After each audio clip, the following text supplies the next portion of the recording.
Yo, what is going on, everyone? My name is Nick, or the Notorious Fantasy, and in today's video, we're going to be going in depth into my week number 10 running back rankings and tiers for the 2023 fantasy football season. Inside today's video, we're going to be going in depth all the way from running backs 1 through 36 for week number 10 and telling you guys why I like or dislike these running backs based upon where I have them ranked. So before we could get into things here, though, I would like to ask that if you guys are new to the channel and you do end up enjoying today's video, that you please make sure to hit that subscribe button down below. While you're down there, whether you are new to the channel or not, please make sure to leave a like on today's video. It would help me out a ton. If you want to follow me on Twitter or X, please do so at NotoriousFantasy. So without further ado, let's get into my top 36 running back rankings and tiers for week number 10 of the 2023 fantasy football season. We begin with the S tier at the running back position at number 1 with Christian McCaffrey, running back of the San Francisco 49ers, going up against the Jacksonville Jaguars this week in Jacksonville. Now, just like that lady who was on the plane who said,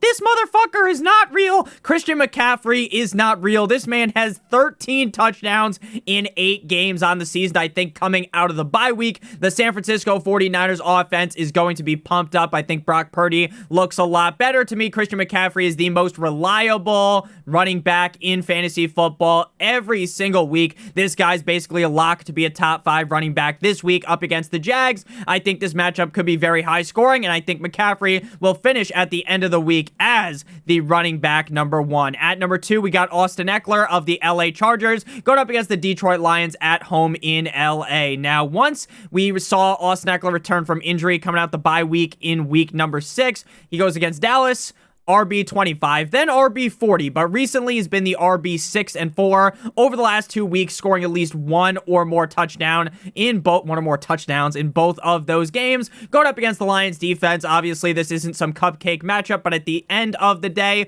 Austin Eckler is the Chargers offense. So if the Chargers are able to keep up in this game, if this game ends up being close, we are going to be seeing a shit ton of Austin Eckler. And again, he feels like a very safe bet to be a top 5, top 6 running back on the week. At number 3, we got Breece Hall of the New York Jumbo Jets going up against the Las Vegas Raiders in Viva Las Vegas. Now, last week, basically every single thing went wrong for the Jets offense that could have possibly went wrong. Not only did Zach Wilson look like Stevie Wonder in the pocket, there were too many turnovers, and they kept just shooting themselves in the foot, shooting themselves in the leg like their name was Plastico Burress. This week, I don't think that is going to happen as much up against a bad Raiders run defense. I think they're going to unleash Breece Hall, and he's going to go back to his former glory. Now, last week, running back 23, but the prior 3 games of that, running back 7, 4, and 3 in PPR, and I think we are going to see a top 5 performance out of Breece Hall this week. Again, as long as Zach Wilson doesn't just fuck everything up, we should see a ton of Breece Hall in this game. At number 4, we have Alvin Kamara of the New Orleans Saints going up against the cold like Minnesota Vikings in Minnesota. Now, last week was Alvin Kamara's worst game on the season, and it wasn't even close. 26 rushing yards, 44 receiving yards with no touchdowns, only 11 fantasy points in that game. But prior to last week up against the Bears in a wet dream matchup, he has been a top 10 running back every single week. Now, I understand that the Vikings defense is definitely a lot better than I thought they would be, and they've gotten better as the season has went along. But at the end of the day, when you're in an offense with Derek Carr where you could potentially get 10 or more targets in any given game, you need to be ranked inside of the top 5. At number 5, we got Joe Mixon going up against the Houston Texans at home in Cincinnati. Back-to-back weeks inside the top 10 at the running back position for Mixon. I've talked about Mixon a ton this season as a guy that heavily relies on the Bengals offense, right? If the Bengals offense is flying off the screen, if they're a team that's balling out, they're smacking the fuck out of a team, or they're at least just remotely in the game, then Joe Mixon is going to have a good game. But when the Bengals are down and out, they're calling uncle, then Joe Mixon is probably not going to have the best game. This should be a game that they either should win, or at least are able to keep close up against the Houston Texans to where Joe Mixon could score that touchdown and have a solid game. He scored a touchdown in back-to-back weeks, and I think he repeats it this week up against the Texans defense that just got spit roasted by Rashad with 2 A's white and the Tampa Bay Buccaneers. At number 6, we got Travis Etienne going up against the San Francisco 49ers at home in Jacksonville. Now, I 100% understand that the 49ers front 7 is scary. They now have Chase Young, Moolah, baby, there as well. But when push comes to shove, I am not going to try to get cute here, right? I'm not going to try to galaxy brain and overthink things. Prior to the bye week, this man was the running back 5, 4, 2, and 1 over the last 4 weeks. Don't just start to panic because of the matchup. Plus, the 49ers defense hasn't looked great recently. I think they will look better coming out the bye, but if you are ranking ETN outside of the top 8, top 6, to me, you are a little bit crazy. Moving now to the A tier with running back number 7, Josh Jacobs of the Las Vegas Raiders, going up against the Jumbo Jets. Now, this is a tough matchup on paper for Josh Jacobs, but I do really think with the firing of Josh McDaniels, this team is going to continue to ride hot. It seems like Aiden O'Connell likes to dump the rock off to Josh Jacobs, who's been a top 12 running back in back-to-back weeks. Obviously, his upside is limited by the matchup, and that's why I have him not ranked inside the S tier. But at the same time, I don't want to just push him deep down the rankings because of the matchup when he has ran very well as of recently. At number 8, we got Jonathan Taylor of the Indianapolis Colts going up against the New England Patriots in Germany. Guten Tag, 9:30 a.m. Running back 7 last week against the Panthers, scoring a touchdown as well as having around 60 all-purpose yards. Now, the conundrum that Jonathan Taylor is stuck in at the moment is that Zach Moss's usage has started to dip, but you know damn well he is still there, right? They could get to the goal line and magically, like a tag team, Zach Moss is in there and he scores the touchdown. If you're a Jonathan Taylor owner, you're pulling your fucking hair out. But at the end of the day, this is a great spot up against the Patriots defense in Germany. I feel like the Colts love to just run the rock a ton. Jonathan Taylor's a guy that could see 4 or 5 targets in this game to help cement himself even further as a top 12 option. He's been relatively safe over the last 3 weeks since they started to actually, give him the keys to the offense, give him the reins. So Jonathan Taylor here, pretty safe bet inside the top 10. At number 9, we have Tony Pollard of the Dallas Cowboys going up against the New York Football Giants at home in Dallas. Last time against the Giants in week 1, Tony Pollard was the RB5, scoring 2 touchdowns, and that was the last fucking time this season that he scored a touchdown. Watching Tony Pollard play is like back when you were in high school or college and someone gave a presentation and that person could not handle public speaking. Now, if you're someone like that, it's okay. I'm not the best at giving public speeches as well, especially in front of like 200-300 people. But in class and you're sitting there and this person is like today fucking junior, they can't figure it out, they can't speak. That's like what it feels like to watch Tony Pollard. Someone just stumbling and bumbling over their speech, trying to talk about something they can't remember. They're staring at their note cards. They look like a fucking dumbass. That's how I feel. I feel like the dumbass watching Tony Pollard because there's so many opportunities for him to score. There's so many great opportunities and he just swings and misses. So again, this motherfucker's been the running back 27 and 41 over the last 2 weeks coming out the bye week. Hopefully, against the Giants is where we start to see that old version of Tony Pollard from earlier on in the season.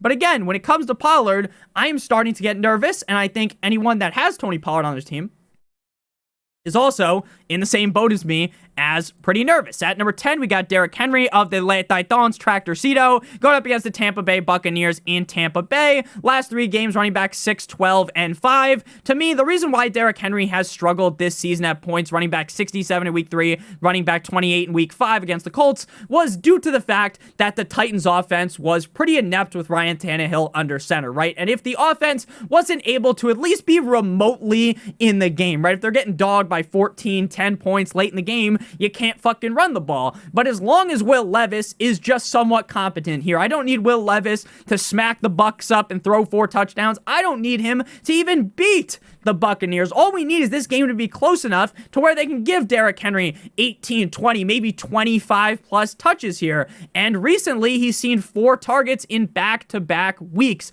Derrick Henry is a guy that heavily relies on the game script going his way, this being a positive game script. And again, with Will Levis under center, it feels like the game script is going to be a lot more positive than with Ryan Tannehill. So right now, his expert consensus rankings on the week is running back 13. I got him a little bit bit higher at the RB10. At number 11, we got David Montgomery of the Detroit Lions going up against the LA Chargers in LA. Dealing with the rib injury, did practice in full on Wednesday. Something to monitor, but when you practice in full on Wednesday, that typically means you're going to be good to go on Sunday. Now, I know there is going to be a lot of debate. It's going to be like Stephen A. Smith versus Skip Bayless in the fucking comment section. People going back and forth on David Montgomery versus Jahmyr Gibbs. And look, while I believe that Dan Campbell and Ben Johnson, this offense should be given the rock more to Jahmyr Gibbs than they did early on the season, do I truly believe that they will do that? The answer is,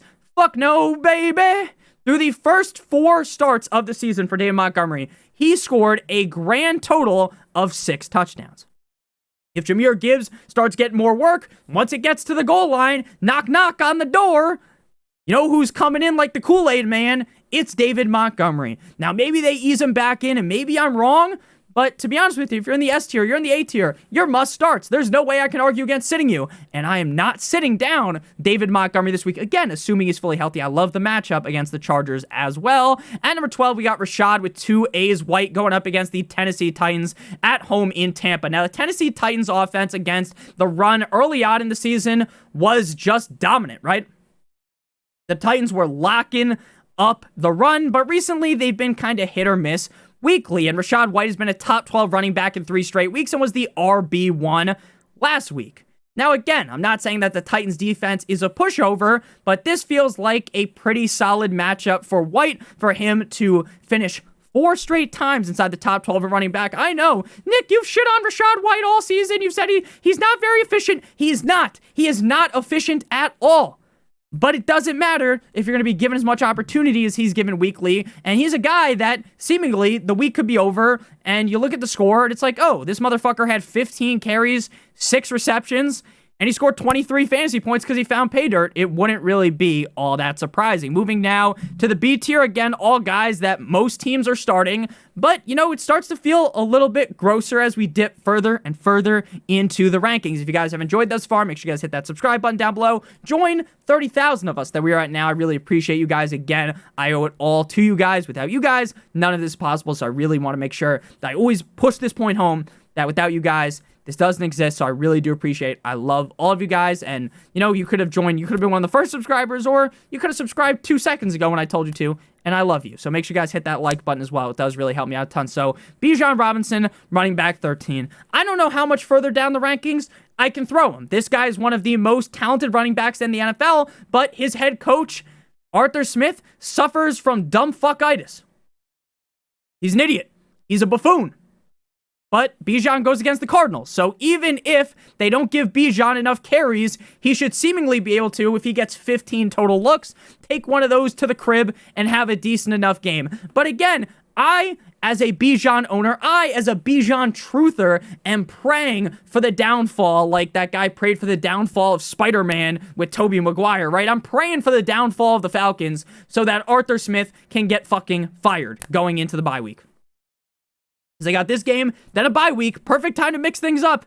Shoot him out the cannon in the bye week. I'm tired of Arthur Smith. I'm sick of Bijan. But again, how much lower can we fucking rank him? Because he's so good. At number 14, we got Aaron Jones, the Green Bay Packers, going up against the Pittsburgh Steelers in Pittsburgh. Last week, we finally saw Aaron Jones back to a normal workload. He was the running back 8 on the week, 73 rushing yards, 20 carries, 26 receiving yards, 1 touchdown, 18 fantasy points. Now, even though I'm someone that is kind of nervous about the Packers offense as a whole, we have seen Jordan Love Me Tender, Love Me Sweet, really love to dump the ball off 5 or 6 times a game to Aaron Jones, which adds a ton to his upside. If he can get 18 plus carries in this spot, even up against a tougher Steelers defense, I get Aaron Jones is getting up there in age a little bit. I get this isn't like prime Aaron Jones, but at the end of the day, this is a guy that we've seen put up 3+ touchdowns in any given game, and even up against a tougher Steelers defense, I think that's possible. At number 15, we got Saquon Barkley going up against the Dallas Cowboys in Dallas. Now, the reason why I have Saquon Barkley ranked so low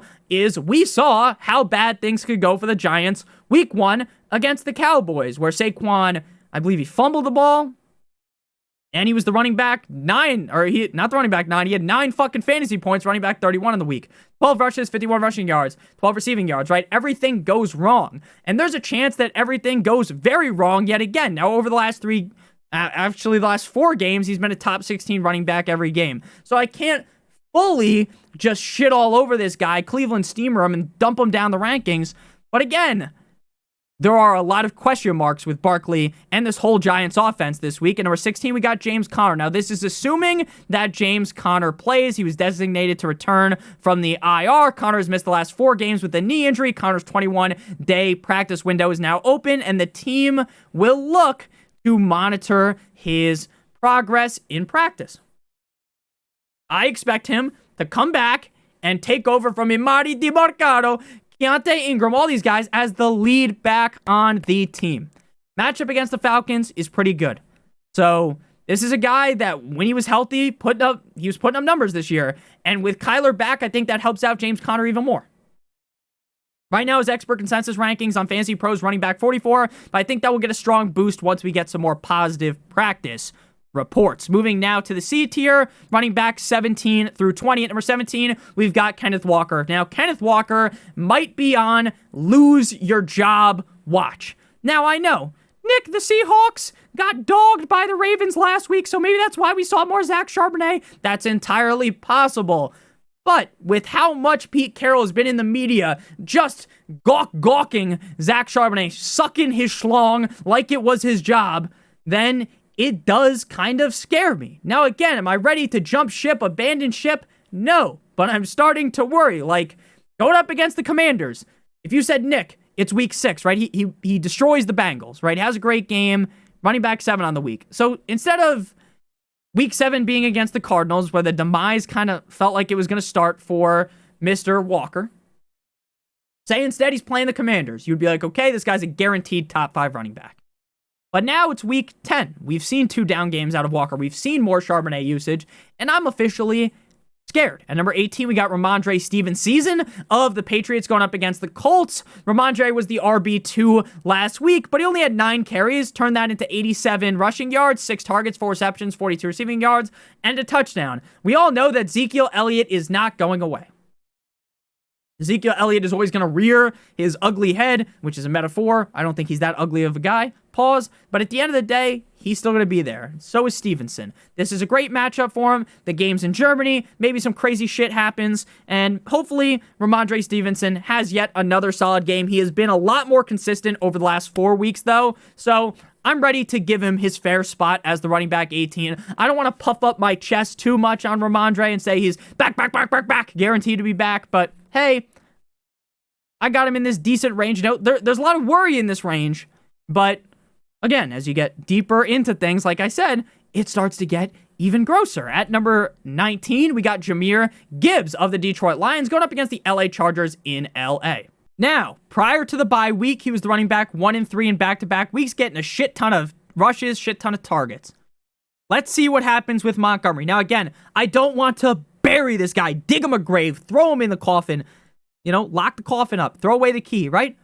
But I'm also not here to say, hey, Gibbs is definitely going to get that workload that he got for the last 2 games, because I think that's improbable. That is implausible.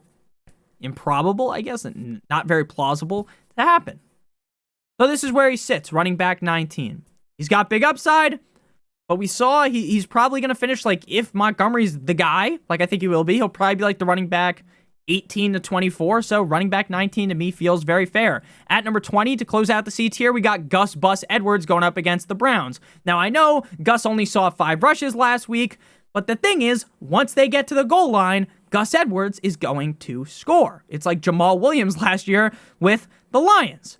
Gus Edwards has a grand total of 6 touchdowns in the last 3 games. I get the matchup against the Browns is tough. It is rock solid. But if Gus continues to fall ass backwards into the end zone, we have to rank him higher than, the running back 27, where the expert consensus rankings have him now on Fantasy Pros. Now, I could see where everything goes wrong. I could see where Gus Edwards, like he's Humpty Dumpty off the wall, falls down, plummets, shatters, cracks like an egg. But you can also see, hey, maybe he gets 10 carries this week, and he somehow scores 2 touchdowns. That would not be all that crazy. So again, while everyone's talking about Keaton Mitchell, everyone's talking about all the Justice Hill snaps, you have to snap back to reality and start thinking about how, hey, once push comes to shove, once the game actually happens, once they're on the 2-yard line, you know who is getting the ball, and his name is Gus Edwards. Moving now to the D tier at running backs 21 through 25. But before we can break down these running backs, as well as all the rest of the running backs, all the way up until running back 36, I would like to give you guys a quick word for our friends and our sponsor over at Underdog Fantasy. Underdog Fantasy is the best place to play NFL Pick'em in the whole entire universe, and today they have a great offer for you guys. But first, I want to explain how the Pick'em game works. Now, this is being recorded on Tuesday morning, so there aren't as many choices right now. As we get deeper and deeper into the week, there are going to be more picks for you guys to choose from. So right now,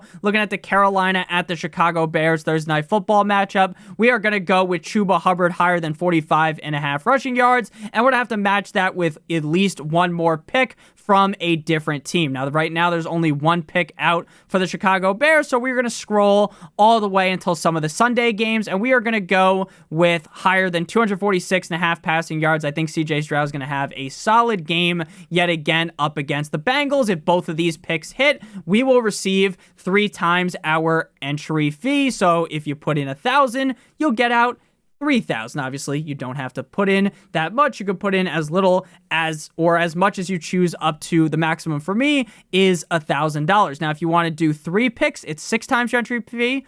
4 picks is 10 times, and 5 picks, if they all hit, is 20 times your entry fee. Now, if you live in one of the states listed on your screen right now and are new to Underdog and use promo code Notorious or click on the link in the video description, you'll receive a first match deposit bonus of up to $500. If you deposit $500, they give you an additional $500. If you do 100, it's additional 100, 50 additional 50, 25 additional 25. The minimum deposit on Underdog is $10. If you have a gambling problem, please make sure that you call 1-800-GAMBLER. Back on into things here to start off the D tier, running back 21. Can you do something for me? Javonte Williams going up against the Buffalo Bills in Buffalo. Now, Javonte Williams, if he is given the amount of carries, or not the same amount, right? Prior to the bye against the Chiefs, he gets 27 rushes. Now, do I expect 27 rushes against the Bills? Of course not. But if he can get 18 to 22 carries here against the Bills, he'll probably finish as a top 10 running back.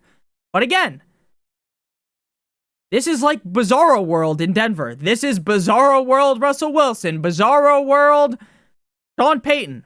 So again, while I want to trust Javonte Williams, my trust just isn't fully there yet. Now, assuming Javonte Williams just gets a decent amount of carries, he will be a top 24 back. So I feel very confident in my ranking here. The upside is very high. But again, there's a chance that he just gets Hulk smashed by Sean Payton and doesn't get as many touches as I would like him to. At number 22, we got James Cook of the Buffalo Bills going up against the Denver Broncos at home in Buffalo. Now, it feels like Uncle Leonard Fournette is going to suit up in this game, and it feels like things have started to go very downhill for James Cook, and it doesn't just feel like it, it looks like it, right? Over the last 5 games, he was the running back 8 once, and every game outside of that, he has been outside of the top 30 running backs in fantasy. Now, it's very clear when you're watching the games that James Cook hasn't just magically lost all of his luster, that he just magically turned to shit, right? He's still very solid. But the question is, how much work is he going to get if they're using Leonard Fournette as well as Latavius Murray and James Cook? Now, this is a wet dream matchup for Mr. Cook, so I'm going to keep him inside the top 24. But this game will be very telling for us. Because realistically, the Broncos, even with their defense, or the Bills, even with their defense being so bad, this should be a shellacking, a beatdown of sorts of the Broncos defense, right? We should see James Cook maybe score twice in this game. But again, based on what we've seen recently, we shouldn't be very confident in that. At number 23, we got Chuba Hubbard of the Panthers going up against the Chi-Town Bears in Chicago. Running back 21 last week. Now, me and someone in the comment section got into a bit of an argument about Miles Sanders versus Chuba Hubbard. Look, Miles Sanders was okay last week, but to me, Chuba Hubbard on the season has been by a quarter mile better than Miles Sanders. Chuba's going to get the touches. Now, could he eventually lose his job back to Miles Sanders? Probably, but against the Bears, and I don't think Bryce Young's going to look as bad as he looked last week against the Colts. I think Chuba has some decent upside to be a top 15, top 16-ish back, and the touches are very safe, so that's why I've got him here inside the top 24. At number 24, we've got Alexander Mattison of the cold like Minnesota Vikings going up against the New Orleans Saints. Now, last week was the second best game on the season for Alexander Mattison against the Falcons. 16 carries, 44 rushing yards, 2 targets, 2 receptions, 49 receiving yards, and a touchdown. Now, Joshua Dobbs basically revived this whole entire offense, right? You're watching the start of the game with Jared Hall in there. It was like, okay, Jared Hall is bad. Now, again, maybe it was just early game jitters. Maybe he could have figured it out, but it's like, okay, Madison's probably fucked until next week when Josh Dobbs can play. And then Josh Dobbs plays, and Mattison looks good. Cam Akers tears his Achilles. So now the looming Cam Akers, who was kind of bumbling in the distance, kind of, sniffing up the ass crack, metaphorically, of Alexander Mattison, is now gone. Sadly, obviously, I don't root for injuries. No one should. But Mattison, now he's in a much better spot against the Saints. The Saints' run defense, not as good as their pass defense. So I expect Mattison to have a decent showing yet again. It seems like Dobbs is going to dump the ball off to him 2 or 3 times a game. And without Cam Akers, at least on the goal line, he's going to get a decent amount of looks. At number 25, we got Jerome Ford, F-150, going up against the Baltimore Ravens in Baltimore. Now, I know that Jerome Ford was fully back last week, firing on all cylinders, 20 carries, 7 targets, 5 receptions, right? All fine and dandy, right? The problem here is that he's playing the Ravens. Now, I know the Ravens' defense against the run isn't necessarily the best, but this feels like a potential disaster class game for Deshaun Watson. This feels like a kind of a game where Deshaun Watson needs a couple massages after this one because he's going to be getting put on his ass all game long. And I think that's going to limit Jerome Ford. Now, again, if he gets that many carries, could he sneak into the end zone? 100%. But based upon the matchup, while I do love Jerome Ford, I've been banging the drum for him ever since 9-inch Nicholas Chubb got hurt, sadly. This week just doesn't seem like the week where we want to get super high on him. Moving now to the E tier, we got running backs 26 through 29. At number 26, we got Brian Robinson. Now, I know what you might be thinking. Nick, you should probably rank Brian Robinson a little bit higher, you cocksucker. Well, his targets have kind of dipped down as of recently. Only 2 targets per game over the last 2 weeks. Last week, he got 18 carries, 63 yards, and a tug up against the Patriots. But now he's going up against the Seahawks. And I know, Nick, the Seahawks defense hasn't looked great as of recently, but the Seahawks defense has the ability to turn things on, flip the switch, throw a Viagra on, and get rock hard here. And I worry about that for Brian Robinson. Plus, Robinson hasn't looked as good recently compared to the beginning of the season. I think he's definitely a safe bet to finish inside the top 30, but I don't know if his upside will truly come to fruition this week against the Seahawks. At number 27, we got Najee Harris. Now, Najee Harris has been a top 22 back in 3 straight weeks and has scored a touchdown in 2 out of 3 of those games. He gets an amazing matchup up against the Packers, but the reason why I can't rank him much higher, he was the running back 12 last week, is because, again, nothing to do with the matchup. This is a great matchup against the Packers run defense.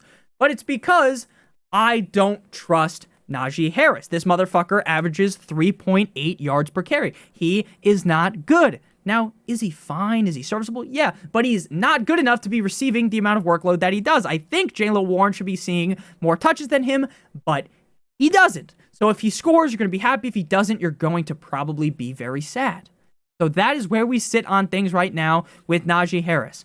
Until Kenny Pickett and this offense starts to look like how they looked in preseason, frankly, there's too many worries for me about Najee Harris to rank him higher. His expert consensus ranking is running back 21. That is very fair. But again, when I have to put this guy in my lineup, it feels disgusting. It feels like when you ever do something bad in school, right?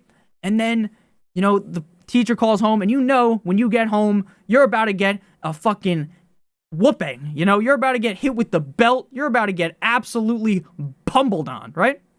Now, did my parents do that? Of course not.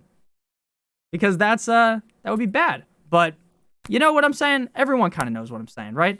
That's how it feels to start Najee Harris. You just feel like in your head there's like a looming, like I'm about to just get beat the fuck out of. Now again, this is all hypothetical situation.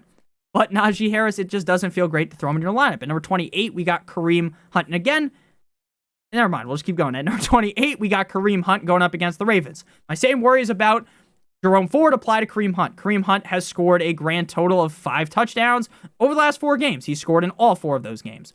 He could score again here.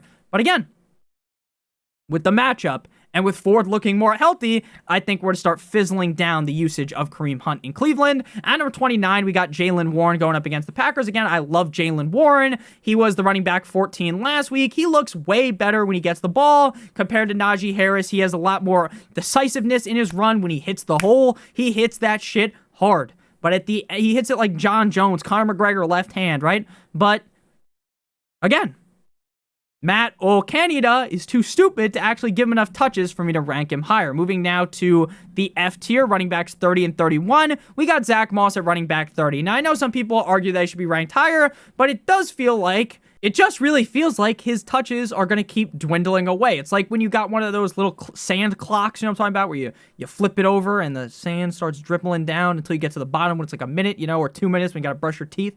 That was a weird looking move I just made. Pause. But yeah, that's what it feels like. The sand is dripping down. The touches are dripping away from Zach Moss. Now, could he fuck around, get 10 touches, score a touchdown? Yeah, he could.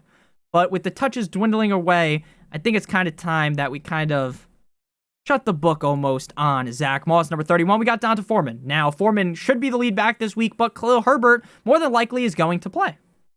So that puts this with Foreman, Roschon, and Herbert all getting touches. Now, again, I think they're going to ease Herbert back, so we'll see mostly Foreman. But just like the George Foreman grill, D'Onta Foreman isn't the best. So if his touches get peeled back a little bit, running back 31 feels kind of like running back 24 is probably a ceiling. Now we move to the G tier, running backs 32 through 36. This is the tier where it's like, you got to pray to the football gods above. Something great happens to you for these guys to do well. Number 32, Devin Singletary. Probably no Dameon Pierce again, but that is still something to monitor. Even without Dameon Pierce, though, last week, and in a game where the Texans were dancing all over the grave of the Bucs, this motherfucker had 5 points. He's just not very good. The matchup against the Bengals is fine, but if you're looking for more than 10 points, you probably shouldn't come Devin Singletary's way, because he hasn't done that once this season. At number 33, we got Tyler Algier. Now, the usage of Tyler Algier, again, just befuddles me week in and week out. Again, we need Arthur Smith to be fired out of a cannon, but we know Smith will probably give Algier enough touches to really frustrate us, and he'll probably crack the top 32 or 34-ish range. At number 34, we got Zach Charbonnet. Now, Charbonnet is very risky because we don't know if they're really going to take the touches away from Walker, or if maybe it was a bit of a Fugazi move the last 2 weeks, a little fake. We'll see on Sunday against the Commanders. The upside's high, but again, there's a lot of risk involved. At number 35, we got Keaton Mitchell. This man went crazy last week. 9 touches, 9 rushes, 138 rushing yards, 1 target, 1 reception, -4 yards, 1 total touchdown, 20 fantasy points, RB number 5. This week he gets a much tougher task in the Browns. And maybe we just saw a lot of Mitchell because the game was out of hand and they wanted to give him some run. Let's see what happens this week. He is a desperation start at best. At number 36, we got Justice Hill. Now, this man saw the most amount of snaps by far. I think he had 48 snaps. The other 2 had 12. And he finished with 4 fantasy points. So that just kind of tells you the situation this backfield is in right now, where it's kind of gross to play any of them. But again, my confidence lies in Gus Bus Edwards. Thank you guys all so much for watching. If you haven't been enjoying, make sure you smash that subscribe button down below like it owes you some money. Hit that like button as well, whether you are new to the channel or not. I love you guys all so much. I hope you have a great rest of your guys' day. Check out one of the videos on your screen if you haven't seen them already. Love you, as always. Be back later tonight, Thursday night football live stream prior to the game, answering all your guys' questions. Love you. Have a great one, as always. Good.